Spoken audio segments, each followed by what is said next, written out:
전능하신 아버지 하나님, 오늘도 우리가 다시 한번 하나님의 이름을 가지고 하나님의 사명으로 이 자리에 함께 모였습니다.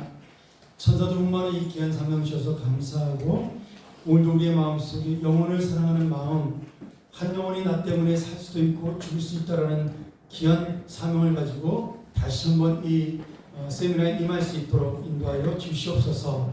특별히 우리 주인석 지사님, 그동안 교통사고로 여러 가지 어려움을 당했는데 또 어머님이 낙상하여 많은 지금 고통 중에 있습니다. 하나님께서 권사님 지켜주시고 인도하셔서 수술도 잘 마칠 수 있도록 도와주시고 좋은 예후도 일어날 수 있도록 역사하여 주시옵소서.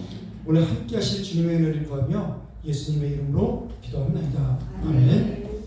자, 우리 오늘 누가 발표죠?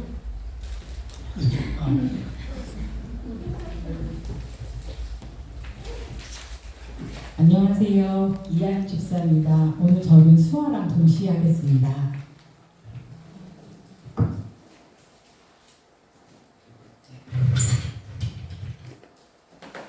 먼저 다 같이 암송하시겠습니다. 기도. 요한복음 15장 19절. 너희가 내 안에 거하고 내 말이 너희 안에 거하면 무엇이든지 원하는 대로 구하라. 그리하면 이루리라. 요한복음 15장 19절. 암송하겠습니다. 기도. 요한복음 15장 7절. 너희가 내 안에 거하고 내 말이 너희 안에 거하면 무엇든지 원하는 대로 구하라. 그리하면 이루리라. 기도. 요한복음 15장 7절. 자, 키그림 보겠습니다. 제가 수아랑 동시에 해서 조금 느릴 수 있습니다.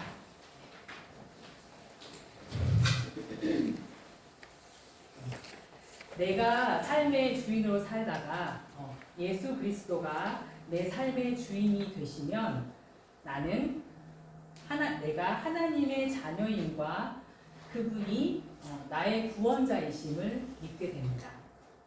이것이 구원의 확신입니다. 그리고 하나님의 자녀라면 하나님이 어떤 분인지 궁금하게 됩니다. 궁금하기 시작하게 됩니다. 이것이 하나님의 속성인데요. 그럴 때 하나님은 나에게 성경을 통해서 말씀해 주십니다. 그리고 나는 기도를 통해서 하나님과 소통하게 됩니다. 이것이 이 관계가 하나님과 나와의 수직적인 관계라고 이야기할 수 있습니다.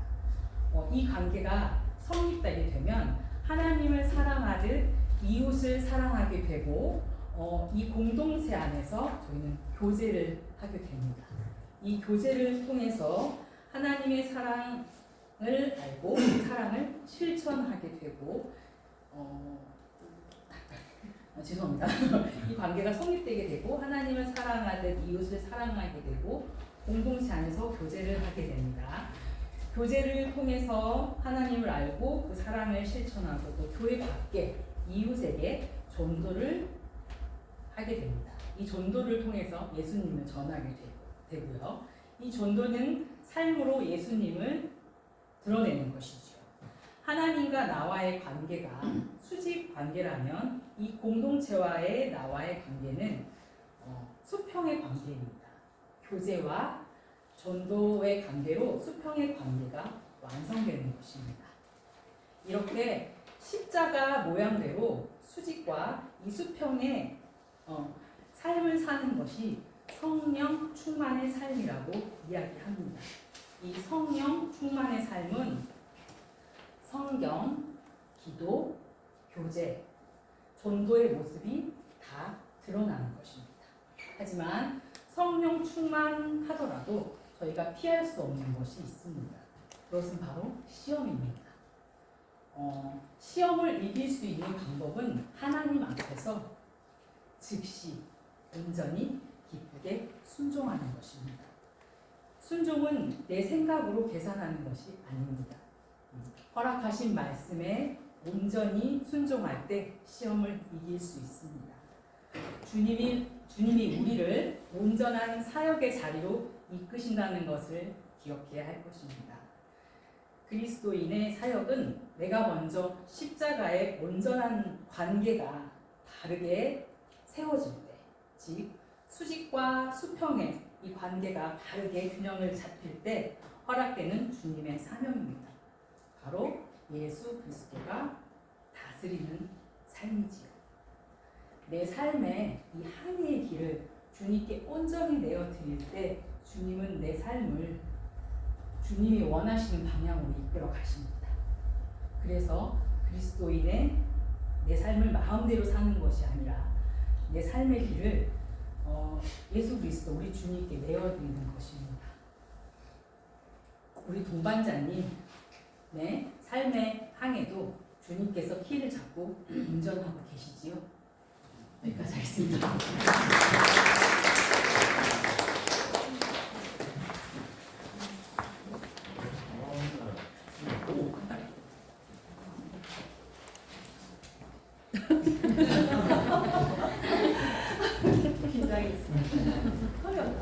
천천히 해야 돼요. 천천히. 괜찮아요. 성경 암송하겠습니다. 성경 디모데후서 9장 3장 16절 말씀. 오늘은 기도입니다. 기도예요? 기도. 요한복음 15장 7절. 너희가 내 안에 거하고 내가 내 말이 너희 안에 거하면 무엇이든지 원하는 대로 구하라. 그러면 이루리라. 기도. 감사하겠습니다. 기도. 요한복음 15장 7절. 너희가 내 안에 거하고 내 말이 너희 안에 거하면 무엇이든지 원하는 대로 구하라. 그리하면 이루리라. 요한복음 15장 7절 말씀입니다. 키 그림 설명드리겠습니다.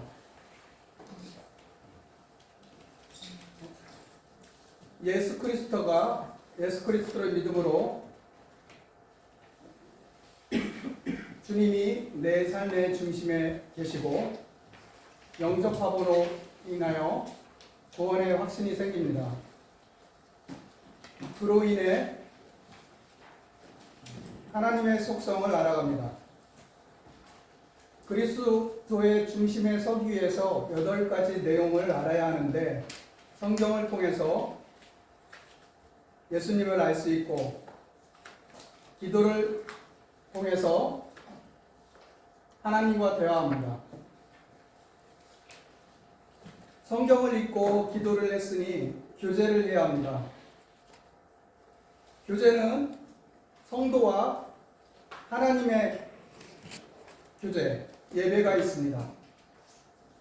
교제를 통해서 하나님의 사랑을 실천하고 전도를 통해서 하나님이 주신 사역을 전하게 됩니다. 전도는 우리의 삶으로 하나님을 드러내는 것입니다. 나와 하나님의 관계가 수직이라면 공동체와 나와 관계는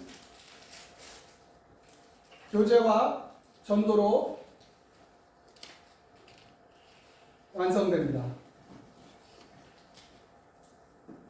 그리스도 우리는 혼자의 힘으로는 그리스도 중심에 설 수 없기 때문에 네 가지 영역, 성경, 기도, 교제, 전도에서 성장하기 위해서 성령 충만을 받아야 합니다. 하지만 성령 충만을 받더라도 이 땅의 삶에서는 피할 수 없는 것이 시험입니다. 시험을 이기는 법은 하나님 앞에 기쁘게 순종하는 것입니다. 순종의 결과로 하나님은 우리를 동역자로 세워주십니다.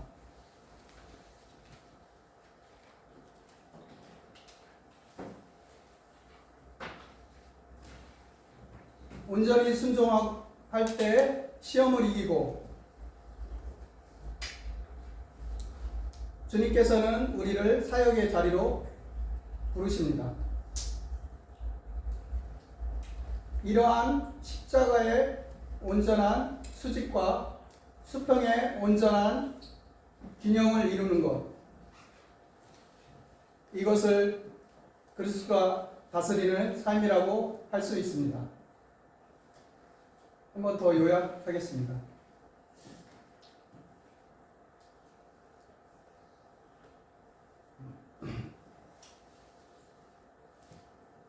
하나님의 자녀, 내 삶의 주인, 구원자라는 믿음, 구원의 확신을 가지고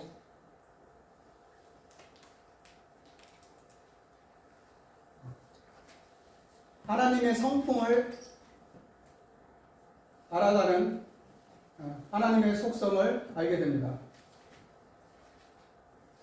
그리스도 중심에 서기 위해서 8가지 내용을 알아야 된다고 말씀드렸는데, 첫 번째, 성경을 통해서 예수님을 알 수 있고, 두 번째, 기도를 통해서 하나님과 소통하고 하나님의 능력을 나타냅니다. 세 번째, 교제는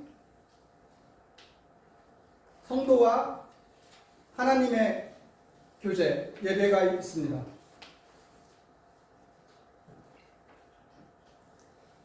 교제는 하나님의 사랑을 실천하는 것입니다. 전도는 전도를 통해서 하나님이 주신 사명을 전하게 됩니다.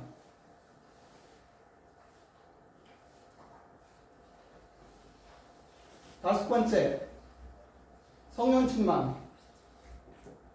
우리 혼자의 힘으로는 그리스도 중심에 설 수 없기 때문에 성경, 기도, 교제, 전도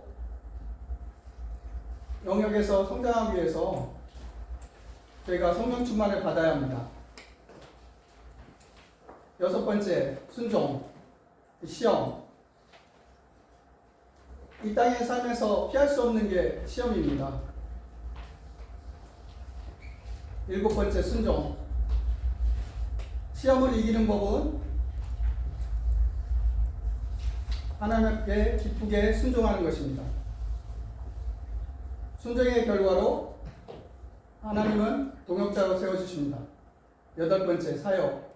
온전히 순종할 때 시험 이기고 우리를 사역의 자리로 인도하십니다. 말씀드린 것처럼 온전한 십자가의 수직과 온전한 수평의 균형을 이루는 것, 이것이 그리스도가 다스리는 삶이라고 말씀드리겠습니다. 오늘 하나님의 자녀, 내 삶의 주인, 구원자가 되심을 믿음으로 그리스도 중심의 삶에서 늘 승리하시는 여러분 되시기를 간절히 소망합니다. 이상입니다. 감사합니다.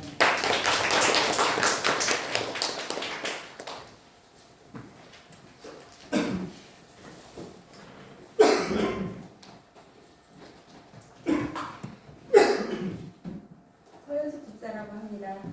기도 같이 암송하겠습니다. 기도 요한복음 15장 7절 너희가 내 안에 거하고 내 말이 너희 안에 거하면 무엇이든지 원하는 대로 구하라. 그리하면 이루리라. 말씀 15장 7절 기도 요한복음 15장 7절 너희가 내 안에 거하고 내 말이 너희 안에 거하면 무엇인지 원하는 대로 구하라. 그리하면 이루리라. 기도 요한복음 15장 7절 키그림 설명하겠습니다. 예수님을 믿기 전에 우리는 자기의 중심을 살아갑니다. 그런 우리가 예수님을 마음으로 믿고 영접하면 그리스도인이 되고 마음 중심에 그리스도가 계시게 됩니다. 그리스도를 영접하면 구원의 확신이 생기고 우리의 삶 속에 살아계시는 하나님을 알기 위해서 하나님의 속성을 알아야 합니다. 하나님의 속성을 잘 알면 구원의 확신이 흔들리지 않게 됩니다. 그리스도, 구원의 확신, 하나님의 속성 이 세 가지는 우리의 본질과 정체성에 관한 것으로 믿음의 핵심입니다. 우리의 삶이 그리스도의 중심의 삶이 되기 위해서는 다음의 8가지를 알아야 합니다. 첫째, 성경. 하나님은 성경을 통해서 우리에게 말씀하시고 계시므로 말씀을 통해서 하나님을 알 수 있습니다. 기도를 통해서 하나님과 대화할 수 있습니다. 우리가 기도할 때 하나님과의 관계에서 우리가 성장하고 하나님의 능력을 경험하게 됩니다. 교제는 하나님과의 교제와 성도의 교제가 있습니다. 하나님과의 교제는 예배를 통해서 하나님과 교제합니다. 성도 간의 교제는 교회 공동체 안에서 하나님의 사랑을 나누게 됩니다.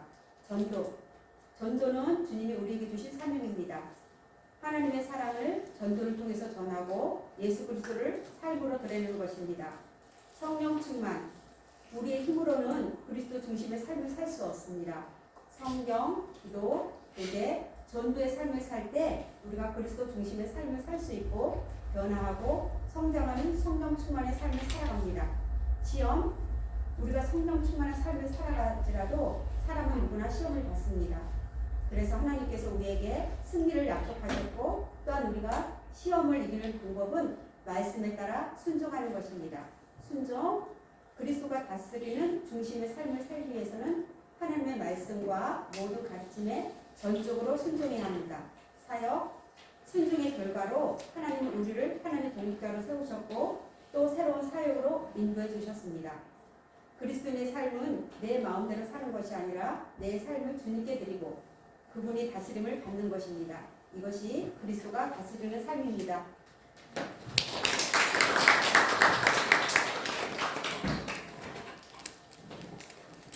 수고하셨습니다. 점점 이제 뮤지컬을 잘하시네요. 근데 집사님 2번 하신 뭐 특별한 이유가 있나요? 네. 요약을 한다는 게 좀 되게 얘기한 것 같습니다. 잘하셨어요. 자, 오늘 우리가 배울 내용 교재 한번 나눠준 그 교환 한번 보실래요?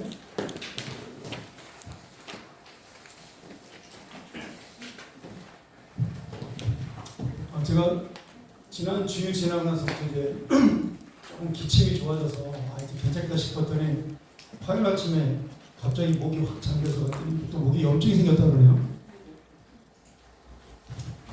의사가 나한테 뭐 하는 사람들이 이렇게 피곤하게 사냐고 그러는데 제가 대답을 못했습니다.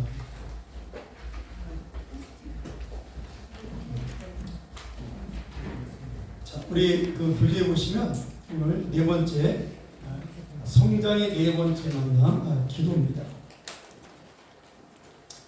우리가 지난주에 디모데후서 3장 16절을 외웠고요. 지난주에 그다음에 오늘 요한복음 15장 7절 이렇게 외우도록 하겠습니다. 우리 지난주에 배운 것은 이제 성경이죠. 그래서 성경은 우리가 지난주에 어떤 책인가를 배웠고요. 성경은 하나님의 말씀이다. 정확무원. 그다음에 성경의 근원과 기록된 목적은 우리를 구원하고 하나님의 사람으로 온전케 만든다. 그리고 성경 전체의 중심 인물은 우리를 구원하신 예수 그리스도입니다. 그리고 성경에 대한 그리스도인의 자세는 마치 갓난아이가 엄마 젖을 사모하듯이 우리가 사모해야 된다. 이렇게 배웠고요. 마지막으로 성경 연구의 5가지 방법으로 듣기와 읽기와 연구와 암송과 묵상 이렇게 5손가락으로 함께 배웠습니다. 자, 오늘은 이제 성경 다음으로 우리가 키그림의 4번째 시간인 기도로 들어가도록 하죠.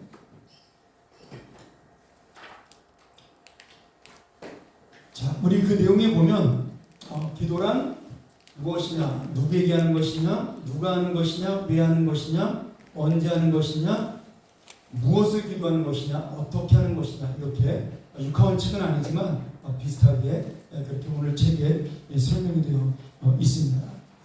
자, 우리가 보통 기도를 성도의 호흡이다 이렇게 이야기하죠.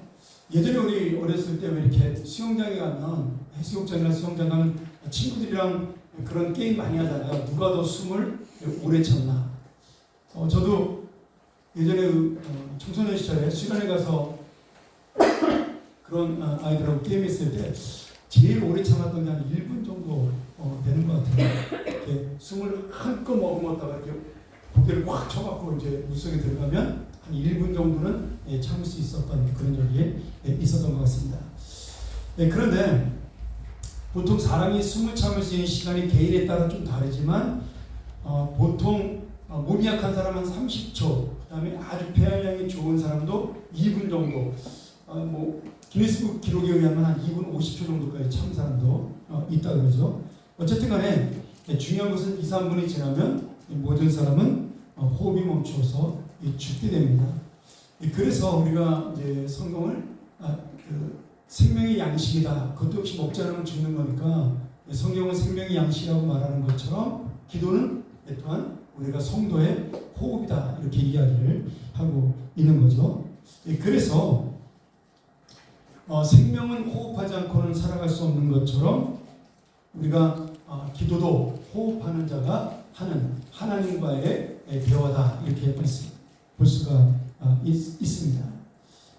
영적인 호흡은 바로 기도다.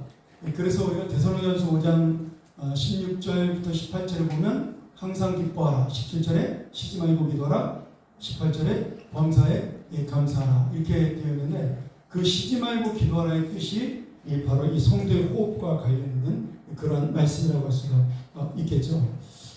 이 쉬지 말고 기도하라는 제가 길게 설명은 못 드리지만 쉽게 말하면 우리가 언제 어느 때나 기도해야 된다. 그런 뜻을 가지고 있습니다. 그래서 오늘 우리가 영적인 호흡인 기도에 대해서 잠깐 여러분하고 짧게 제가 말씀을 나누고 또 바로 실습하도록 그렇게 하죠. 자, 먼저 첫 번째로 여러분 교재와 함께 교대로 보시기 바랍니다. 기도란 무엇입니까? 이런 내용이 나와 있죠. 자, 히브리서 4장 14절부터 16절을 보면 우리가 기도는 뭐예요? 때를 따라 돕는 은혜를 얻기 위하여 은혜의 보좌 앞에 나아가는 것이다. 이렇게 설명하고 있어요. 여러분 은혜의 보좌가 뭔지 아세요? 은혜의 보좌. 혹시 설명할 수 있는 분 있나요? 이 금요기도에 빠지지 않은 분들은 내가 2번 정도 설명했어요. 금요기도 때. 은혜의 보좌. 기억 안 나세요? 우리가 그 성전에 법궤가 있지 않습니까? 법궤? 그 법궤 뚜껑이를 보면 거길 뭐라 그러죠? 그 뚜껑에 있는 그 천사 두 천사가 감싸고 있는 그 모양을 우리가 그 뚜껑을 뭐라 그래요? 시은소라고 합니다. 시은소. 시은소의 뜻이 뭐예요? 은혜가 베풀어지는 장소예요. 그 베풀 십자에다가 은혜 은자잖아요. 그래서 은혜의 보좌는 그 시은소를 말하는 건데 쉽게 말하면 히브리서는 이스라엘 사람들이 쓴 책이기 때문에 은혜의 보좌라고 쓰면은 단번에 이 사람들은 알아듣는 거죠. 이게 지금 하나님이 임재하는 법궤의 뚜껑을 말하는 것이다 이렇게 하는데, 실제로는 이 법궤의 뚜껑이 아니라 상징적으로 하나님의 은혜가 임하는 이 장소를 은혜의 보좌다 이렇게 이야기를 합니다. 그래서 기도는 우리가 하나님의 은혜의 보좌 앞에 나아가는 것이죠. 그래서 하나님께 은혜를 구하고 그 하나님 앞에 엎드리는 것. 이 법궤라는 것 자체가 사실은 하나님이 우리가 함께 계시다는 상징이잖아요. 내가 기도를 통해서 항상 하나님과 동행하고 있다, 이것을 나타내는 표시라고 보면 될 수 있겠습니다. 이거는 제가 여러분들한테 설명하는 것이, 여러분들은 이렇게 설명하면 너무 어렵잖아요. 그러니까 간단하게 어떻게 설명해야 돼요? 1대1 할 때는 기도는 하나님이 우리에게 은혜로 주시는 그 은혜 앞에 나가는 하나님과의 교제다, 이렇게 하시는 것이 가장 좋습니다. 여러분들은 알고 있는 게 좋지만, 그래서 우리가 기도에 대해서 이제 하나님께 드리는 기도인데, 우리가 기도를 일반적인 다른 종교의 기도와 비교해서 오해할 수 있는 5가지의 잘못된 우리가 오류가 있습니다. 첫 번째는, 자, 기도는 참선이나 명상이 아닙니다. 그리고 굉장히 중요합니다. 기도는 묵상이 아니에요. 묵상은 내가 하나님의 말씀을 가지고 생각하는 거잖아요. 물론 그것도 기도라고 말하면 제가 할 말은 없는데, 넓은 의미에서는 기도라고 볼 수 있지만 실제적으로 묵상과 기도는 다른 겁니다.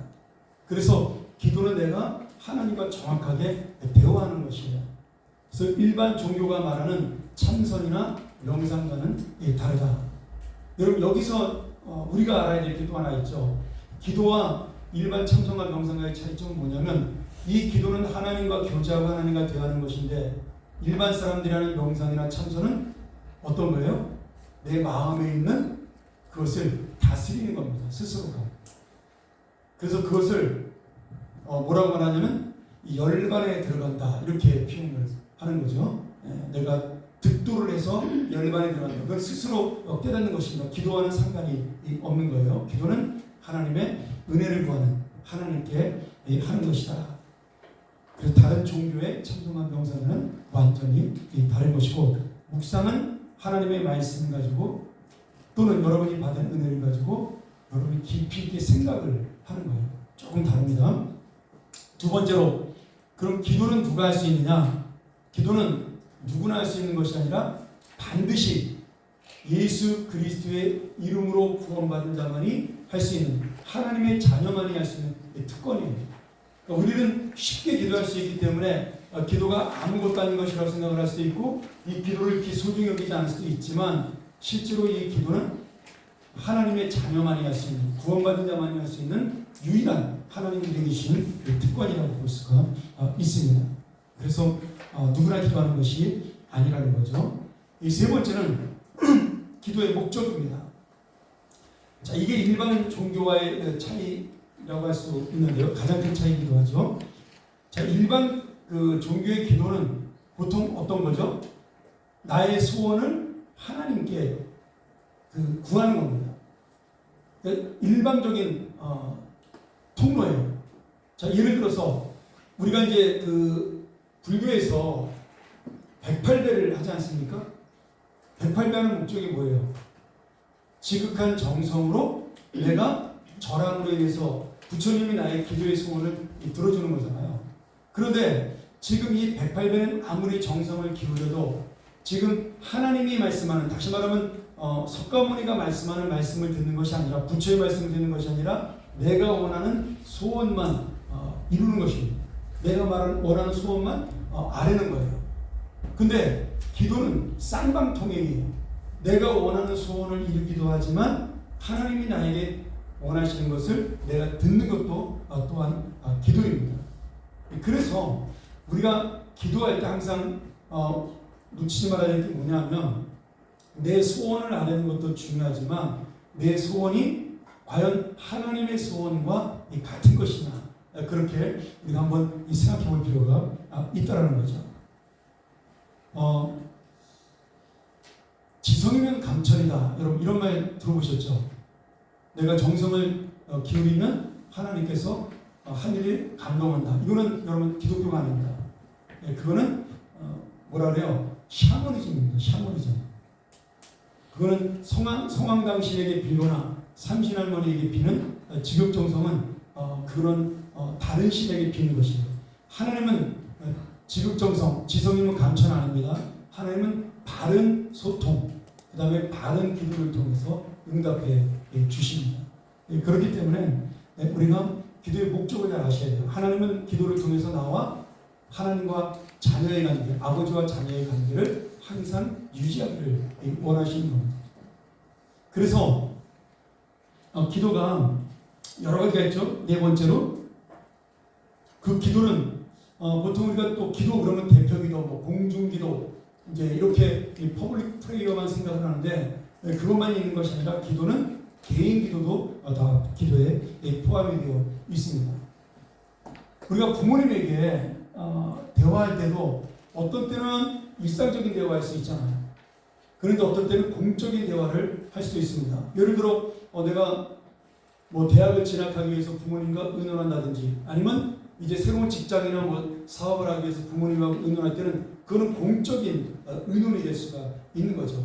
근데 맨날 그렇게 우리가 아버지 어머니랑 딱딱하게 그런 의논만 하는 건 아니잖아요. 뭐 밥 먹었냐고 물어보기도 하고 오늘 하루 어떻게 지냈냐고 물어보기도 하고 드라마는 뭐가 재밌었냐고 물어보기도 하고 그러면서 사적인 대화도 할 수가 있는 겁니다. 그래서 기도를 너무 딱딱하게 우리가 형식과 의식에 매여 사는 것이 아니라 항상 하나님과 대화한다는 마음으로 생각을 하셔야 돼요. 근데 이것도 우리가 이제 두 가지로 볼 수가 있는데요. 내가 개인적으로 기도할 때는 준비 없이 해도 괜찮습니다. 편하게 그냥 하나님 앞에 기도하고 말씀을 드려도 괜찮아요. 근데 공적인 기도를 드릴 때는 예를 들어 내가 예배의 대표기도를 한다든지 아니면 중요한 문제를 가지고 하나님 앞에 내가 매달릴 때 예를 들어 뭐 금식을 한다든지 결혼이라든지 아니면 뭐 사업을 시작한다든지 이런 어떤 중요한 문제를 가지고 기도할 때는 우리가 마음속에 준비를 하고 기도를 해야 된다는 거예요. 내가 중요한 얘기할 때는 부모님하고 이야기할 때도 어떻게 하죠? 마음가짐을 갖고 가잖아요. 그래서 한번 문 앞에서 옷도 한번 추스려보고 마음도 정리하고 그리고 들어가서 진지하고 할 수 있는 얘기를 하지 않습니까? 그런 공적인 기도가 있는가 하면 아니면 우리가 편하게 할 수 있는 사적인 기도가 있다 이렇게 볼 수가 있습니다. 그래서 특정한 장소에서만 하는 것이 기도가 아니라 마태복음 6장 6절에서 이거를 골방 기도다 이렇게 부르는 거죠. 남이 보지 않는 곳에서 홀로 기도하는 것. 그것에 대한 중요성도 이야기하고 있습니다. 저는 예전에 제가 이제 부목사 시절에 우리 교회 부목사 때 제가 성남에서 출퇴근을 했습니다. 나중에 이제 마포로 이사 왔는데 상수로 이사 와서 가까워졌는데 제가 1년을 넘게 성남에서 출퇴근을 했어요. 그러면 그때 성남에서 여기까지 오는데 차로 안 막히면 1시간 한 10분 정도 걸렸습니다. 지금처럼 길이 잘 안 돼 있었기 때문에 그때는 지금 미래의 신도시라고 하는 데 이렇게 통해가지고 양재를 쭉 지나가지고 내곡동, 세곡동, 내곡동, 양재 지나서 강남대로 해가지고 우리 교로 오는 그 길밖에 없었어요. 그러니까 아무리 빨리 와도 1시간 한 10분 정도 걸렸습니다. 그럼 제가 기도하는 시간이 없으면 어떻게 하냐면 그 핸들에다가 기도 제목을 쭉 적어가지고 그렇게 신호등에 걸릴 때마다 기도를 했습니다. 요절함성도 그렇게 했어요. 요절함성도 핸들에다가 우리 내비게이터 69절을 붙여놓고 그걸로 암송하면서 왔던 기억이 납니다. 여러분도 기도를 내가 할 시간이 없다. 그건 핑계입니다. 기도는 내가 마음 먹으면 전철 안에서도 할 수 있고요. 운전하면서도 얼마든지 할 수가 있습니다. 물론 깊은 기도는 안 되죠. 그러나 하나님 앞에 기도하는 것은 깊은 기도, 얕은 기도가 없습니다. 깊은 기도는 옛날에 신비주의자들이 만들어낸 그러한 어떻게 보면 우리 인간의 감정이 좋아하는 것이지 하나님과는 상관이 없는 거예요. 우리가 이제 신비주의 운동가들이 이건 이제 우리끼리만 하는 얘기인데 신비주의 운동가들의 약점이 뭐냐면 그들이 잘못된 부분이 뭐냐면 그 영적으로 깊다라는 것을 어떤 부분에서 너무 형식적이고 외향적인 걸로 만들어놨어요. 그게 뭐냐면 뭐 내가 금식한다든지 아니면 뭐라 그럴까요? 그 절제하는 삶 있잖아요. 그런 삶을 하면서 그것이 경건이라고 생각을 한 겁니다. 이제 수도운동에서 대표적으로 이런 것들이 일어났죠. 그래서 수도운동하는 사람들은 뭐 채식주의자만 입는다든지 뭐 이런 식으로. 근데 하나님이 고기 먹고 기도한다고 해가지고 기도 안 들어주는 거 아니거든요. 그래서 내가 지금 만족하는 것을 통해서 하나님이 더 내 기도를 간절하게 받으실 거라고 생각하는 것은 우리의 감정이라는 거예요. 우리 지난번에 제가 그 얘기했잖아요. 내가 이렇게 살아가지고 구원받을 수 있을까? 그거는 우리의 감정이라는 거예요. 하나님은 구원에 있어서 변한 게 없어요. 기도도 마찬가지예요. 내가 어떤 방식으로 기도하든 간에 진실한 기도라면 하나님은 다 그 기도에 대한 응답을 하십니다. 예전에 그 중세시대에 수도운동하던 유명한 그 운동가 중에 영성 운동가 중에 그 기둥성자 시몬이라는 사람이 있습니다. 그 사람은 평생 동안 기둥 위에서 기도했어요. 그래서 밥도 그 제자들이 위에서 이렇게 도르래로 이렇게 올려주면 그걸 받아가지고 먹고 평생을 앉아서 그 기둥 위에서 기도하다가 돌아가셨어요. 그래서 그 사람 별명이 기둥성자 시몬입니다. 유명한 중세의 신비적인 그 기도 운동가죠. 근데 저는 그렇다고 하나님이 그분의 기도를 더 많이 들어줬을 것이다 그렇게 생각하지는 않습니다. 우리가 간절한 마음으로 진실한 마음으로 기도하면 기도는 골방 위에서 하든 아니면 교회 와서 하든 다 들어 주시는 겁니다. 근데 우리가 왜 그 개인적으로 기도할 때 기도방이 필요할까요? 왜 기도방이 필요하죠? 목사님 말대로 아무렇게나 기도되는데 왜 기도방이 필요합니까? 새벽 기도는 왜 드려야 돼요? 굳이 새벽에 기도 안 하고 낮에 해도 되고 저녁에 해도 되는데. 저는 이런 부분조차도 인간의 어떤 감정적인 부분이 들어가 있는 그런 형식이라고 봐요. 그러나 우리가 골방 기도가 필요한 이유는 뭐예요? 하나님과 나와 사이에 집중하는 관계가 되기 위해서 필요한 겁니다. 그래서 새벽이 필요한 겁니다. 시끄러운 낮에, 바쁜 낮에 기도하는 것보단 우리가 조용한 새벽에 하나님과의 대화에 집중할 수 있기 때문에 뭐 기도하다 딴 생각하는 거는 그건 잘못된 거죠. 왜냐하면 우리가 부모님하고 얘기하면서 형식적으로 나는 계속 딴 생각하고 사랑하는 그 우리 애인 생각만 하면서 부모님 얘기하는 건서로 네 이렇게 대답하는 거는 올바른 대화법이 아니잖아요. 그러니까 기도도 똑같다는 거예요. 기도는 하나님과 대화하는 거기 때문에 하나님에게 집중하는 그러한 필요성이 있습니다. 그게 바로 골방 기도의 강점이라는 거죠. 그래서 혼자서 기도하는 것이 중요하다. 저는 그렇게 생각을 하고요. 그러나 여러분이 할 수 있으면 언제든지 기도할 수 있는 마음을 가지셔야 된다. 그래서 특별 새벽 기도가 필요한 거예요. 우리가 평상시에 기도에 집중하지 못하기 때문에 그때라도 한번 내가 기도에 집중하자 그런 마음을 갖기 위해서 특별 새벽 기도가 굉장히 필요한 거죠. 그래서 우리가 내 안에 있는 골방을 하나 만들 필요가 있습니다. 저는 뭐 아침마다 거의 빠지지 않고 새벽 기도를 하니까 그게 제 골방이 될 수도 있고 목양실에 가서 또 제가 여러분이 주신 1년치 기도 제목 가지고 기도하면 그게 골방 기도가 될 수 있는데 여러분도 한번 만들어 보시고요. 골방을 내가 어디로 택할 것인가.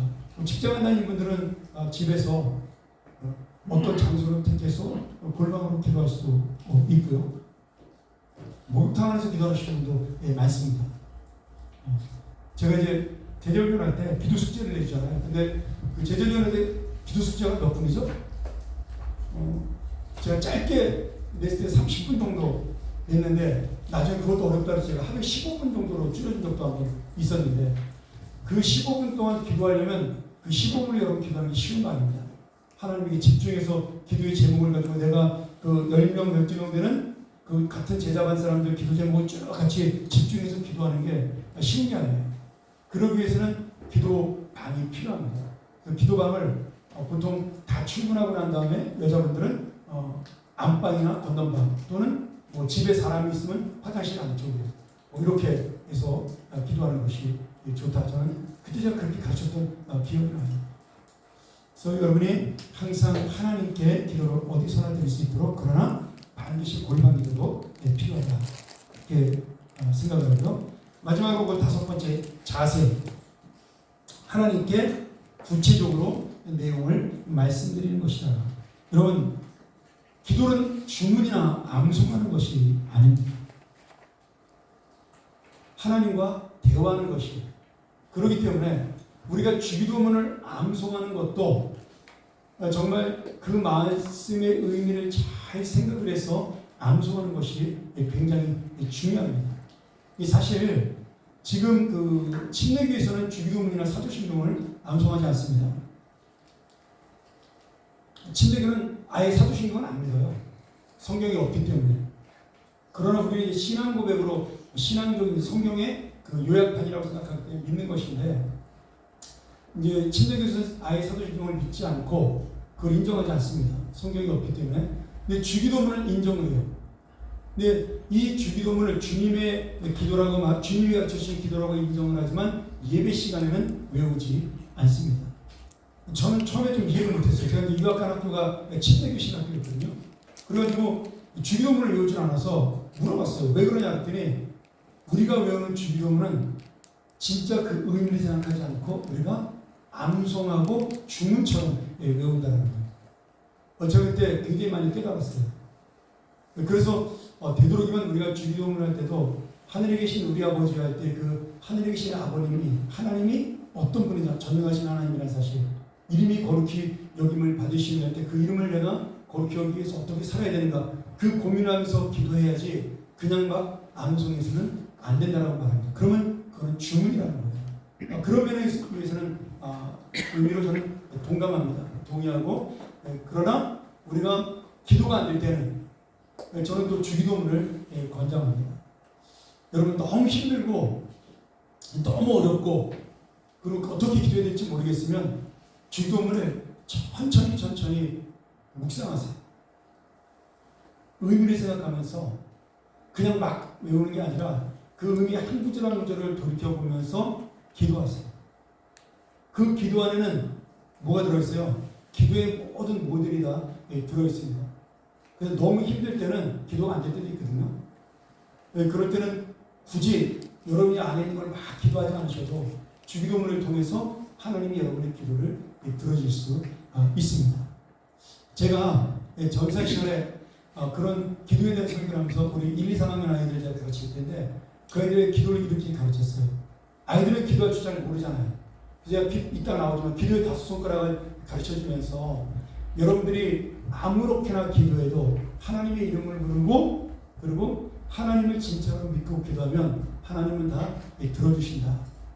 그래서 내가 문장을 잘 못 만들어서 1, 2학년 애들은 문장을 잘 못 만들잖아요. 문장을 잘 못 만들어서 그냥 가나다라 마바사 자차카타 바 이렇게 기도해도 하나님은 그 문장을 다 이어서 우리가 원하는 마음의 중심의 기도를 들어주신다. 제가 그렇게 한번 설교한 적이 있습니다. 지금 생각하면 좀 위험한 설교를 했는데 그때 23살짜리였으니까 그런 설교도 괜찮았겠죠. 근데 그 설교에 우리 교사들이 은혜를 받았어요. 애들은 무슨 말인지 잘 몰랐는데 그때 교사가 35명 됐는데 그 교사들이 은혜를 받았어요. 그래서 자신들이 기도할 때 그게 굉장히 큰 용기가 되고 힘이 됐다. 그런 얘기를 선생님들이 했던 적이 있습니다. 우리는 기도를 억지로도 무조건 해야 된다고 생각을 하는데 그렇지 않습니다. 하나님은 우리의 마음을 보시는 분이에요. 그렇기 때문에 우리가 하나님 앞에 정말 중심을 가지고 주여 한마디만 외쳐도 그냥 안쪽에 있는 내 마음에 있는 모든 그 소원들을 하나님은 다 들어주십니다. 그렇게 우리가 기도를 생각하면 좋을 것 같습니다. 그래서 마태복음 6장 7절 중언부언이라는 말이 여러분 우리나라 말을 번역하기 조금 어려운 말인데 그냥 의미 없이 반복적으로 하는 암송과 같이 하는 그런 기도를 중언부언이라고 하는 겁니다. 원래 중언부언은 우리나라 말로 정확하게 해석하면 이 말했다 저 말했다 막 그러는 거잖아요. 근데 그런 뜻이 아니고 내가 의미 없이 하나님 앞에 마음 없이 내 안에 마음 없이 형식적으로 그냥 툭툭툭 던지는 그러한 기도를 중원부하는 기도다 이렇게 말씀하는 거죠. 특별히 대표기도하는 분들이 여기 있는 분들 중에 대표기도하는 분들이 많으니까 여러분들이 잘 생각을 하셔야 돼요. 내가 문장을 수교하게 만들고 그리고 이 기도를 아름답게 하는 것이 중요한 것이 아니라 정말 교회와 하나님 나라를 위해서 기도하는 정성의 마음을 가지고 기도할 때 하나님께서 그 예배를 힘있게 세워주시고 그 기도를 통해 성도들의 마음에 은혜가 되는 겁니다. 중요한 건 사람은 영적이기 때문에 내가 준비하지 않고 대표기도를 하잖아요. 그러면 그 기도에 졸리기도 하고 은혜가 안 된다고 굉장히 신기해요. 근데 정말 어느래도 정성껏 기도하면 그 기도는 마음에 와 닿습니다. 그렇기 때문에 우리가 기도하는 자세가 굉장히 중요하다. 그렇게 생각을 하면 좋겠습니다. 오늘 여기 앞에 파워포인트에 당신의 골방은 어디입니까? 당신의 기도 내용은 주로 무엇입니까? 한번 잘 생각해 보시고 내가 정말 하나님과 교통하는 기도를 하나 내 소원만 알아내는 기도를 하나 아니면 하나님의 소원도 내가 듣는 그런 기도를 하는 것일까 한번 생각해 보시기 바라고요. 자, 그 다음에 누구에게 기도할까요? 하나님께 당연히 기도하죠. 그런데 우리가 그 기도의 내용은 누구의 인도를 받아야 돼요? 성령의 인도를 받아야 됩니다. 그러면 뭐 나는 아무런 생각 없이 성령 인도하는 대로 막 그렇게 얘기해 그런 뜻이 아닙니다. 여러분 오해하시면 안 돼요. 이걸 잘 이해하셔야 돼요. 성령의 능력으로 기도한다는 말씀은 하나님께서 원하시는 기도를 해야 된다는 뜻입니다. 그러니까 너희는 먼저 그의 나라와 그의 의를 구하라는 마태복음 6장 33절의 말씀대로 우리가 하나님이 원하시는 그 기도, 내 안에 계신 내 심령 안에 계신 성령님이 원하시는 기도를 먼저 하는 것, 그것이 중요하다는 의미입니다. 그리고 마지막에 그 기도를 누가 들어주냐면 예수 그리스도가 들어주셔요. 그래서 예수님의 이름으로 할 수가 있는 거죠. 자, 하나님께 기도할 때는 우리가 중요한 게 있어요. 하나님께 기도할 때는 히브리서 11장 6절의 말씀대로 그가 거기에 계시는 것과 우리에게 상 주시는 분임을 믿어야 한다. 이렇게 되어 있지 않습니까? 그게 기도의 전제 조건이에요. 그러면 아니 기도하는데 무슨 상을 주지? 여기서 말하는 상이 뭘까요? 여기서 말씀하는 상. 내가 기도할 때 하나님 나한테 상을 준다는데 어떤 상을 주시는 걸까요? 어떤 상? 응답하는 상을 주신다는 거예요. 응답하는 상. 내가 기도하는 것에 대해서 응답하는 상을 주신다는 거죠. 그러니까 그 은혜의 보좌에 하나님이 반드시 계셔서 내 기도를 들어주시고 있고 그리고 내 기도를 응답하신다는 사실을 믿고 하나님께 기도해야 된다. 그 다음에 그 기도의 내용은 성령이 원하시는 기도예요. 성령의 능력으로 하는 기도는 성령께서 원하시는 그 나라와 그의 의를 먼저 구하는 기도를 해야 된다. 그 다음에 마지막에 예수님의 이름으로 반드시 기도를 해야 됩니다. 자, 이것도 우리가 1대1 가르칠 때 굳이 신학적으로 가르칠 필요는 없지만 우리는 알아야 될 내용인데 이것을 신학적으로 우리가 예수님의 대원이라고 해요. 예수님의 지금 사역이 있습니다. 예수님이 이 땅을 떠나서 하나님 나라에 올라가서 하시는 사역이 있어요. 그게 뭐냐면 예수님의 대원이에요. 우리가 기도를 하면 예수님이 기도의 바구니에 우리의 기도를 담고 하나님 앞에 나아갑니다. 그래서 우리의 기도를 대신해서 하나님에게 말씀해 주셔요. 이게 예수님의 대원 사역이에요. 이 땅에 계실 때는 우리를 위해서 대속 사역을 하셨어요. 우리 죄를 대신해서 죽으셨죠. 그래서 우리를 대신해서 구원해 주셨습니다. 이게 대속 사역이고 지금 하늘나라에서 예수님의 사역은 대원 사역이에요. 우리의 기도를 대신해서 하나님께 전달해주는 사역을 해주십니다. 그래서 우리가 예수님의 이름으로 기도를 반드시 해야 되는 겁니다. 하나님께서 우리 기도를 안 들어요. 왜 안 들어요? 우리 죄인이거든. 내가 저렇게 죄 많은 저 죄인의 기도를 들어줘야 되냐? 그럼 예수님이 중간에 딱 중보자로 껴서 뭐라고 하시는 거예요? 아버지, 내가 죄를 위해서 죽지 않았습니까? 내가 죄의 죄를 대속하지 않았습니까? 그러니 오늘 이렇게 우리 김영영 군이 한 기도를 아버지께서 들어주셔야 되지 않겠습니까? 이렇게 주님이 우리 대신 하나님께 아뢰면 하나님께서는 예수님 때문에 우리의 기도를 들어 주신 겁니다. 그래서 우리가 반드시 예수님의 이름으로 기도를 해야 되는 거죠. 이렇게 설명해도 괜찮아요. 우리의 기도를 예수님이 듣고 하나님께 전달해 주신다. 그래서 우리는 죄인이라도, 여러분 죄를 짓고 기도하면 하나님 들어줄까요? 안 들어줄까요? 완전히 안 들어주나요? 아닙니다. 옳은 기도는 들어주십니다. 옳은 기도는 들어주셔요. 이것도 우리가 좀 고민해 봐야 되는 분인데, 많은 사람들이 죄를 짓고 기도하면 전혀 안 들어줄 거라고 생각하는데 천만의 말씀이에요. 그렇지 않습니다. 하나님은 우리 사랑하기 때문에 예수님께서 되어주시는 옳은 기도는 들어주셔요. 다만 욕심으로 하는 기도는 들어주지 않는 거죠. 그래서 예수님의 대언 기도는 속죄의 기도로도 반드시 필요합니다. 로마서 8장 34절에 우리의 중보자 되신 예수 그리스도의 말씀이 나오고, 또 성령님께서 모든 것이 합력하여 선을 이루게 하신다는 그 말씀 안에 우리 기도를 들어주신다고 말씀하고 있는 거죠.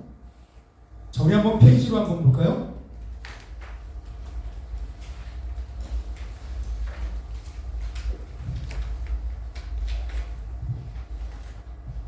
어, 96페이지. 로마서 8장 34절. 자, 같이 한번 읽어서 같이 한번 읽을까요? 자, 시작. 누가 정죄하리요? 죽으실 뿐 아니라 다시 살아나신 이는 그리스도 예수시니 그는 하나님 우편에 계신 자로 우리를 위하여 간구하시는 자십니다. 네, 이거를 우리가 5, 6글자로 예수님의 대언 이렇게 표현하고 있습니다. 그래서 하나님께서는 기도를 안 들어줄 수가 없는 거예요. 또 우리가 기도의 내용을 제대로 말씀하지 못해도 성령께서는 우리의 역량을 아시기 때문에 이미 우리의 마음속에서 탄식하며 하나님께 기도를 들어주고 있다는 겁니다. 그래서 성령님께서 하나님의 뜻대로 성도를 위해서 간구해 주십니다. 그래서 우리가 기도는 응답 없는 기도는 세상에 없는 겁니다. 우리가 기도의 응답을 3가지로 보지 않습니까? 첫 번째는 내가 기도한 대로 들어주는 응답. 두 번째는 지체되는 응답. 당장은 아니지만 기다리는 응답. 세 번째는 무슨 응답이에요?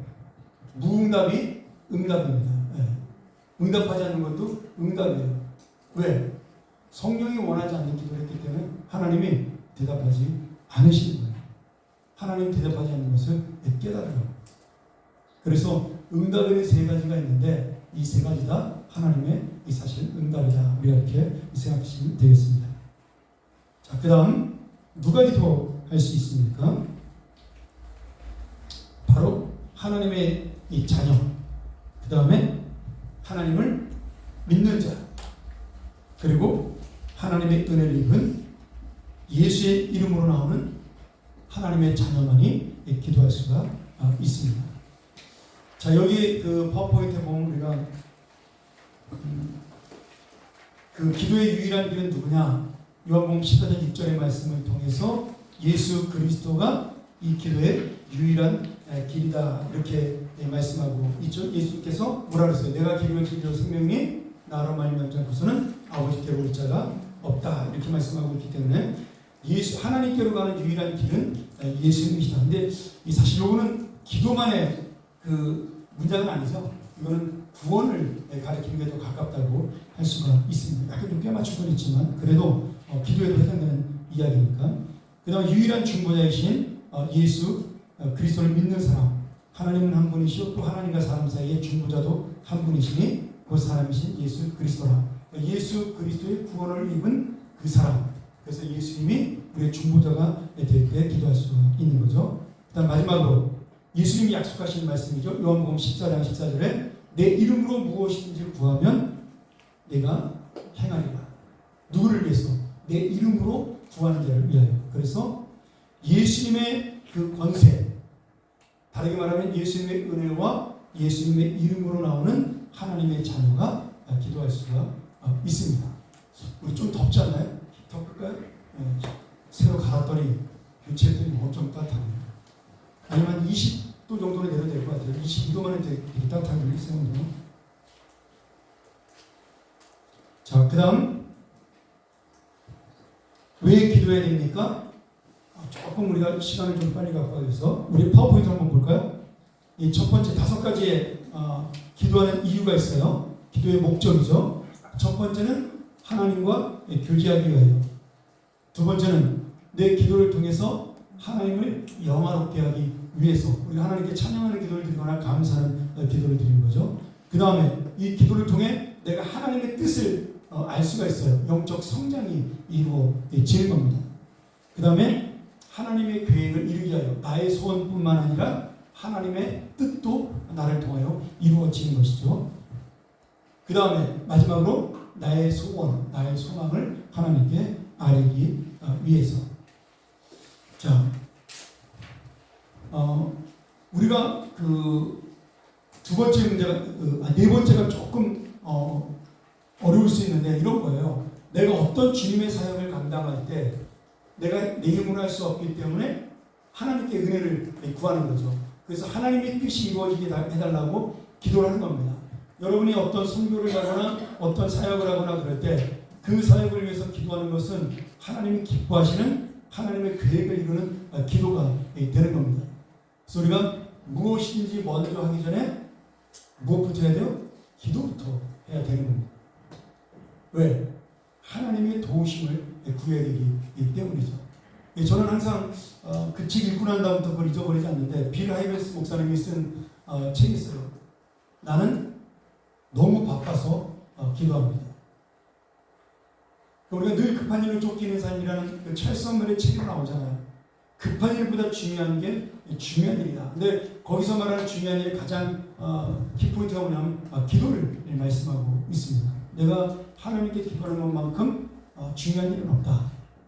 그래서 어떤 급한 일도 이 중요한 일인 기도를 먼저 하고 해야 이 급한 일이 이루어지는 겁니다. 여러분, 구슬이 서말이라도 깨워야 보이는데 저는 그 구슬 서말을 깨는 것이 뭐냐면 바로 기도의 능력이라고 믿어요. 그렇기 때문에 내가 어떤 계획을 하고 어떤 행사를 하고 어떤 일을 하든지 하나님 앞에 기도하고 하는 것이 굉장히 중요합니다. 그런데 우리가 기도하기 전에 앞에 해야 될 게 뭐냐면 바르게 준비하는 거예요. 바른 것을 하는 겁니다. 그러고 난 다음에 올바른 것을 하고 그 올바른 것이 이루어지도록 하나님의 은혜를 구하는 거죠. 이런 의미로 네 번째를 생각하시면 될 것 같아요. 나머지 얘기는 쉬우니까 그냥 읽어보시면 알겠죠?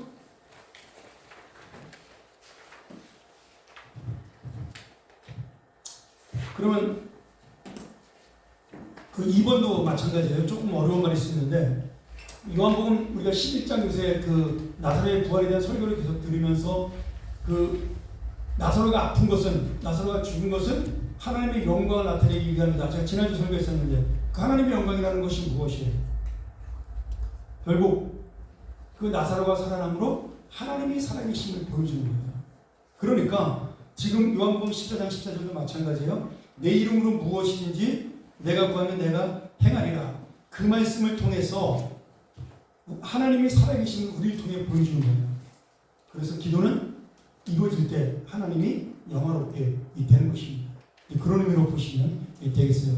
혹시 이 5가지 중에 좀 어려운 부분이 있나요? 저는 그냥 쉽게 생각을 했는데 지금 보니까 두 번째나 네 번째가 조금 우리 일반인들에게 어려울 수도 있겠다는 생각이 들어요. 그 다음 기도는 그러면 하나님의 뜻만 이루는 것이냐? 아닙니다. 나의 소망을 이루는 것도 기도의 중요한 요소입니다. 여러분, 기도는 제가 금요일마다 그런 얘기 자주 하잖아요. 하나님에게 있어서 하나님의 자녀가 드리는 기도는 사소한 기도라는 게 없습니다. 하나님의 나라를 위해서 하는 기도도 하나님이 중요시하지만 사랑하는 자녀가 가볍게 하나님께 드리는 기도도 하나님은 가치 있게 기억을 하시는 거예요. 우리가 이것을 놓치지 않아야 내가 지금 하나님의 사랑받는 자녀라는 것을 기억하고 살 수가 있습니다. 하나님이 뭐 이런 것까지 기도하기를 원하시나? 아닙니다. 여러분의 사소한 기도도 하나님은 교제를 위해서 기뻐하십니다. 그래서 우리가 함께 하나님과 나누는 게 굉장히 중요한 것입니다. 그렇다고 해서 하나님 오늘 내가 화장품 바르는데 오늘 립스틱 색깔은 무엇이나 할까? 이런 건 아닙니다. 그런 건 아니고 내가 정말 어떤 사소한 문제, 사람과 만날 때 그 사람과의 대화 속에서 어떻게 시작을 해야 될까요? 특별히 여러분 일대일 하실 때 그런 매일 똑같은 시작을 하잖아요. 앞에 그 아이스 브레이킹을 우리가 10분, 15분 할 때마다 내가 고민해야 되지만 하나님 오늘은 어떤 이야기로 시작을 할까요? 이런 것들이 당연한 준비도 되지만 그런 기도도 된다라는 거예요. 하나님 그런 기도를 기뻐하신다는 의미가 되는 겁니다. 그래서 여러분이 갖고 있는 소원들을 하나님께 아뢰는 것은 너무나 당연한 겁니다.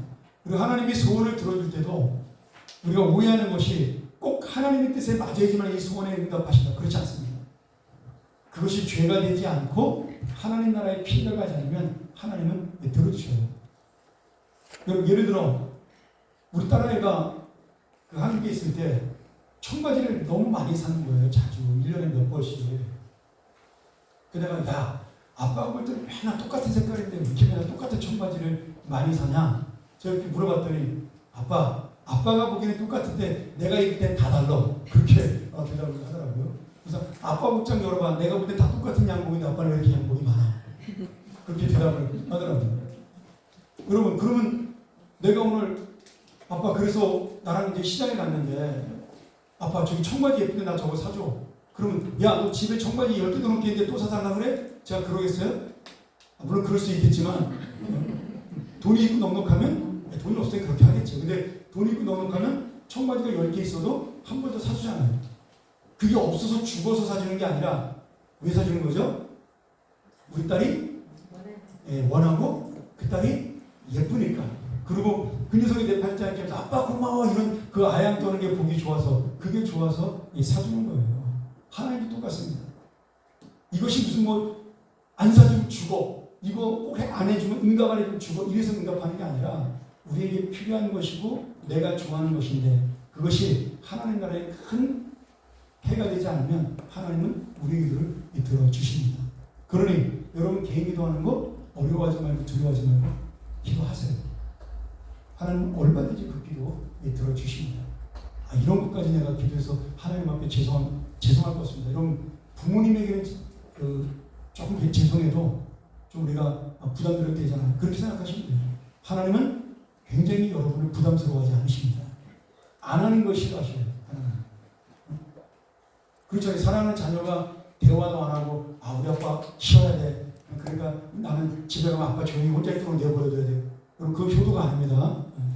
뒤에 와서 좀 어깨도 좀 주물러주고 그런 딸이 있는지 모르겠는데 아빠한테 와서 좀 이렇게 애교도 부리고 그런 거를 부모가 좋아하듯이 하나님도 똑같다는 거예요.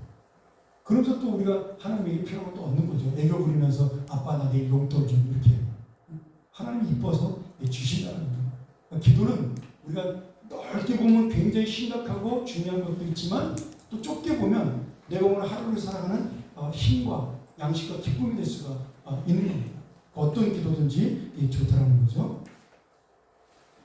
그 다음 언제 기도해야 됩니까? 아까 얘기했죠. 데살로니가 5장 10절의 말씀처럼 쉬지 말고 기도하라. 왜? 기도는 호흡과 같으니까. 자, 한번 읽어보세요. 성경은 시간이 없으니까.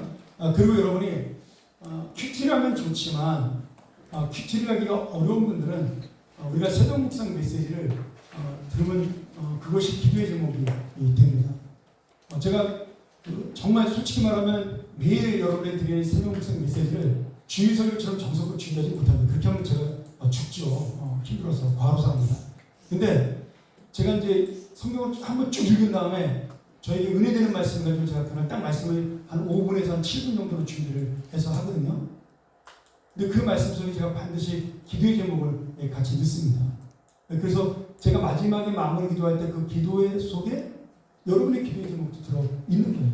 그러니까 내가 특별하게 기도의 시간을 낼 수 없는 분들은 그 새벽 묵상을 듣고 오늘 아침에 그 말씀대로 내가 살 수 있는 오늘 하루를 그 말씀대로 살게 달라고 기도하는 것도 저는 굉장히 중요하다 그 생각이 들어요. 그래서 열심히 들으시면 좋을 것 같아요. 그것이 어떨 때는 무미건조할 수도 있고 은혜가 안 될 수도 있고 뭐 맨날 목사님 똑같은 얘기 할 수도 있고 제가 지금 11개 하가 끝나고 나면 신약으로 넘어가려고 해요. 왜냐하면 역대상하가 똑같은 역사를 기록하고 있으니까 같은 얘기가 반복될 수 있잖아요. 그래서 신약으로 잠깐 넘어가서 마태복음 정도 끝나고 다시 역대상으로 넘어가서 그대로 할까 지금 그런 생각도 하고 있습니다. 그러니까 그런 경건의 시간을 여러분들이 갖는 것이 중요한 거죠. 그 다음에 공동체 가는 그룹기도, 그 다음에 중보기도, 우리 교회에서 하는 거죠. 이런 부분에 참여하는 것이 굉장히 의미가 있습니다. 특별히 그룹과 중보기도는 공동체를 위해서 하는 기도이기 때문에 하나님이 훨씬 더 기뻐하십니다. 그렇잖아요. 사랑하는 자녀가 아빠 내가 돈을 많이 모았는데 이 돈 가지고 이번에 홍순한 우리 저쪽에 지방 사람 내가 도우려고 그래. 방송계 기부하러 갈 거야. 그럼 아빠가 야 너 돈을 그렇게 애써 모아가지고 세뱃돈 모아가지고 그런 데다 돈을 내. 그런 부모 없잖아요. 그러냐? 내가 더 보태줄게. 이게 하나님의 마음이거든요. 똑같습니다. 우리가 다른 형제와 자매를 위해서 기도하고 그분을 위해서 정말 하나님 앞에 간구할 때 하나님은 기뻐서 그 기도를 들어주세요. 우리가 그 기도를 뭐라 그러냐면 도구하는 기도라고 하지 않습니까? 지금은 중보기도라는 단어로 우리가 바꿔서 하는데 원래 중보기도는 예수님만 하는 거예요. 전문 용어인데 근데 이제 우리가 일반적인 용어로 좀 쓰니까 중보기도라는 단어를 쓰는데 도구라는 기도가 그런 뜻입니다. 다른 사람을 위하여 하는 공동체의 기도죠. 그래서 한번 물어보셔요. 기도한 적이 있습니까? 그리고 그 기도에 대해서 응답받은 적이 있습니까? 그래서 그 사람, 그 앞에 상대방의 우리 동반자의 이야기를 좀 들을 필요가 있습니다. 그러면서 기도 제목을 물어보는 거예요. 우리 동반자님 혹시 기도 제목이 있습니까? 중요한. 그래서 같이 또 그 자리에서 바로 기도하는 것도 괜찮아요. 손을 붙잡고 같이 그 문제 위해서 우리 한번 같이 지금 이 시간에 기도할까요? 하나님 앞에 기도 같이 하는 겁니다. 앞에 있는 사람이 좀 당황할 수도 있지만 거의 99%의 사람은요, 내가 당신을 위해서 기도해 준다고 할 때 안 믿는 사람도 좋아해요. 제가 지금까지 목회하면서 안 믿는 사업처에 가서 아니면 안 믿는 가정에 가서 내가 당신의 자녀를 위해서 당신의 사업을 위해 기도했습니다 할 때 거절한 사람 한 명도 없었습니다. 예수 안 믿어도 자기를 위해 기도해 준다면 다 좋아해요. 그러니까 이렇게 이럴 때 같이 한번 손 붙잡고 기도하는, 그럼 성령이 또 역사하시거든요. 그런 것도 좋습니다. 자, 6번째, 무엇을 기도해야 됩니까? 자, 빨리 이건 다 아는 얘기니까 지나가도록 하죠. 제일 먼저 우리가 하나님 앞에 기도할 때 기도의 다섯 손가락이에요. 사진에 나오죠? 책에. 여기는 안 나오는데 제가 일부러 지난번 줄 거랑 헷갈릴까봐 안 넣었어요. 지난주에도 우리가 다섯 손가락을 했기 때문에 우리가 이제 주일학교에서 가르치는 거예요. 이거는요. 그래서 기도의 다섯 손가락 가르칠 때 첫 번째 하나님을 찬양하고 감사하는 것. 그 다음 두 번째 나의 죄를 고백하는 것. 세 번째 그 다음에 범사에 감사하고 우리가 그 주님 앞에 내가 정말 살 수 있는 은혜 주신 것 감사하는 것. 여러분 찬양과 감사를 같이 해도 되고요. 아니면 따로 떨어뜨려서 해도 됩니다. 보통은 근데 이제 찬양, 감사, 고백 이렇게 하는 게 제일 좋아요. 그 순서가 이 책대로 내가 했지만 실제로 기도할 때는 찬양, 감사, 고백 이렇게 하는 것이 더 낫습니다. 그 다음 네 번째로 중보하는 그런 기도죠. 예배를 위해서 기도할 때는 예배자가 예배를 위해서 기도하거나 아니면 뭐 환호를 위해서 기도하거나 또 이런 식으로 또는 이 나라 임종을 위해서 기도하거나 그러니까 어떤 개인 기도를 할 때에도 이 다섯 가지를 놓치지 않고 기도하는 것 중에 순서입니다. 하나님께 먼저 찬양과 감사, 그 다음에 회개, 그리고 회개의 고백, 그리고 하나님 앞에 내 중보하는 것, 다른 사람 공동체를 위해서, 그 다음 마지막으로 내게 필요한 것을 간구하는 겁니다. 여러분 이게 주기도문의 순서와 똑같아요. 주기도문이 이 순서대로 예수님이 우리에게 모범을 가르치는 겁니다. 이거 제가 가르치는 거 아니에요. 예수님이 가르쳐준 기도를 문장별로 우리가 분류를 한 겁니다.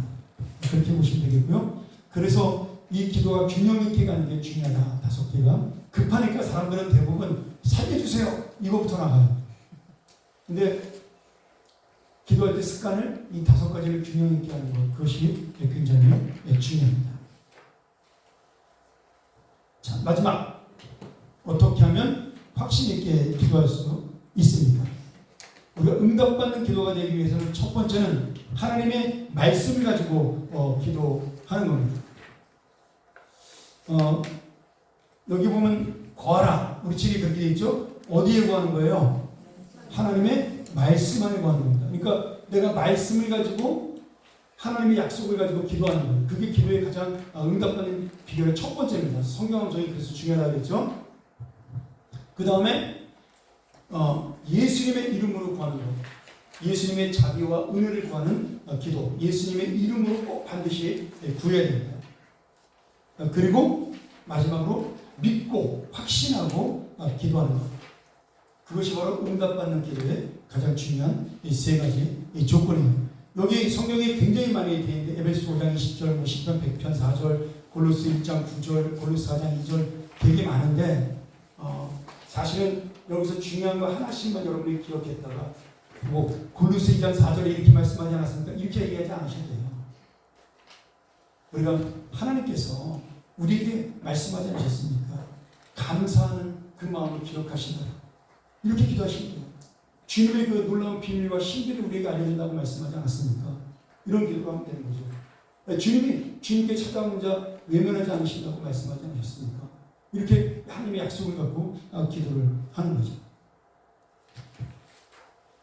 자, 마태복음 7장 7절과 8절 마지막으로 보고 마치도록 하겠습니다. 구하라 그러면 너희에게 주실 것이요 찾으라 그러면 찾을 것이요 문을 두드리라 그러면 너희에게 열릴 것이니 구하는 이마다 받을 것이요 찾는 이는 찾아낼 것이요 두드리는 이에게는 열릴 것이다. 우리가 이것을 삼중기도라고 이렇게 얘기하자는데 구하고 찾고 두드리고 그러니까 내가 말로만 하는 것이 아니라 몸으로 움직이고 그 다음 직접 행동으로 그것을 행하는 것 이것이 기도의 또 3요소이기도 합니다. 이게 삼중기도라고 하는데 꼭 내가 말로만 기도하는 것이 아니라 그 기도를 이루기 위해서 내가 하나님 앞에 간절하게 사는 것도 굉장히 중요하다는 뜻으로 이 마태복음 7장 7절부터 8절까지 교재에 교훈이 되어 있는 거죠. 자, 우리가 여기까지 오늘 기도를 했고요. 이제 우리 실습하는 시간 좀 갖도록 하겠습니다.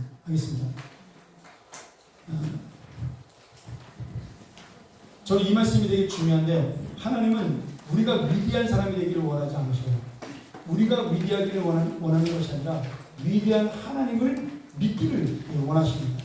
그 위대한 하나님을 믿는 가장 기본적인 것이 무엇이냐면 기도라는 겁니다. 그래서 오늘 기도에 대한 이야기를 여러분과 함께 나누겠습니다. 우리가 했던 것 중에 6번이었나요? 네. 자, 우리 6번을 가지고 제가 자세하게 하지 않았기 때문에 오늘 6번 가지고 하는 게 제일 좋을 것 같습니다. 지금도 상대방하고 이 찬양과 고백과 감사와 중복하고 순서를 찬양, 감사, 고백 이렇게 해도 됩니다. 그렇게 해서 한번 실습하시고 이거를 5손가락으로 여기 하나하나 이렇게 외워가면서 하셔요. 그게 제일 좋아요. 유치해 보이고 수준해 보이는데 1대1 양육할 때 동반자에게는 그렇게 가르치는 것이 제일 좋습니다. 이 엄지손가락은 하나님을 찬양하는 것입니다. 그 다음에 두 번째 손가락은 이 검지손가락은 우리가 하나님 앞에 나의 죄를 고백하는 것입니다. 세 번째 주지손가락은 하나님께 감사하는 것입니다. 네 번째 이 손가락은 우리가 공동체를 위하여 이 나라와 이 민족 교회를 위해서 다른 형제를 위해서 기도하는 것입니다. 마지막으로는 다섯 번째 약지손가락은 내가 나의 소원을 주님께 아뢰는 것입니다. 이렇게 손가락을 가지고 가르치는 게 중요합니다. 한번 그렇게 해서 실습하시고요. 나눔까지 한번 해보세요. 여러분 이거는 개인 나눔을 한번 해보세요. 지금 두 분이 내 기도 내용이 가장 많이 치우치는 것이 이 5가지 중에 어디인가 나누시면서 한번 나눴으면 좋겠습니다. 지금부터 9시